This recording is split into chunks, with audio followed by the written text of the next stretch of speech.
Je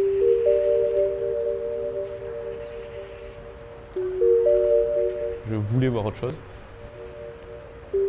Je venais d'avoir 30 ans, je venais d'être papa.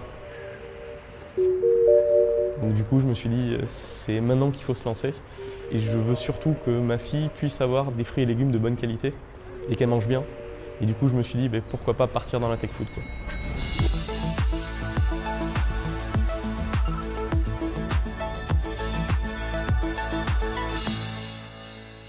Je m'appelle Rémi et je suis ingénieur chez Agricool.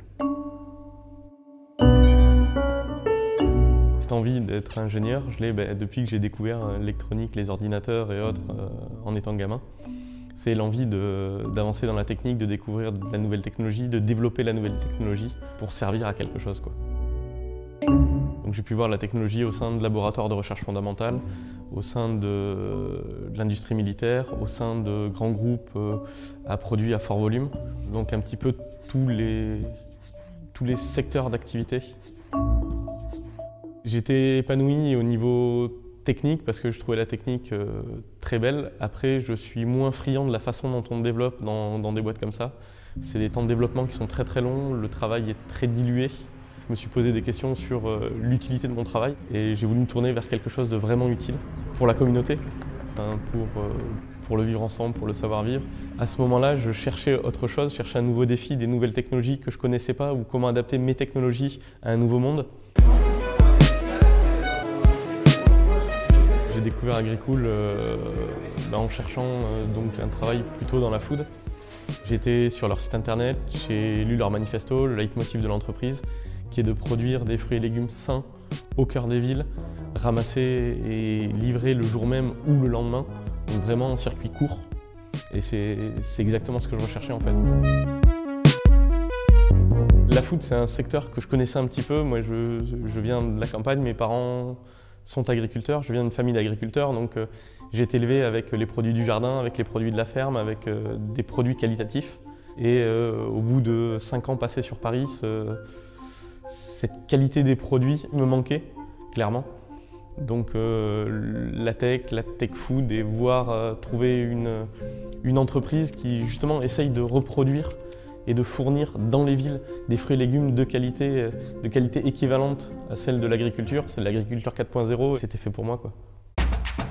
J'ai posé ma démission et ça a été très très vite. Je suis arrivé ici pour faire donc de l'électronique et de l'objet intelligent, du hardware d'objets intelligents. Donc pour essayer d'améliorer et de pousser plus loin dans la gestion des climats et autres à l'intérieur des conteneurs. Ça a été un changement de monde complet, beaucoup moins sectorisé, beaucoup moins cloisonné. On échange beaucoup plus avec toutes les équipes, que ce soit les équipes d'agronomie. On développe nous-mêmes nos logiciels, on développe nous-mêmes notre hardware, on développe nous-mêmes nos solutions agronomiques. Donc du coup, il faut une émulsion là-dedans et c'est quelque chose que je n'avais pas avant, donc ça ne me manquait pas. Et maintenant que je l'ai, je me dis mais pourquoi il n'y avait pas ça avant, quoi. Un autre changement qui est monstrueux, que moi j'ai trouvé monstrueux, c'est que j'ai toujours travaillé dans une industrie traditionnelle, donc où on fait un produit qui se vend, un produit fini électronique ou mécanique ou électromécanique. Du coup, c'est très déterministe. Là, les systèmes électroniques et de pilotage et autres qu'on développe, c'est pour faire pousser du vivant, qui par définition n'est pas déterministe. Donc il y a beaucoup d'aléas à gérer. C'est déjà un pas qui est très différent des autres sociétés, des sociétés que j'ai fait avant, où on envoyait un cahier des charges fixe et on répondait à un cahier des charges, quoi. Là, le cahier des charges, c'est produire des fraises de bonne qualité. Ça paraît anodin de faire pousser des fruits et légumes, mais ça ne l'est pas du tout. C'est compliqué, ça vit, les paramètres changent, fluctuent, et du coup réussir à compenser ou suivre ces fluctuations du vivant via du technique. J'ai pas forcément l'impression de changer les choses dans une industrie, mais de créer une nouvelle industrie en fait. J'ai complètement aucun regret d'avoir switché pour la food.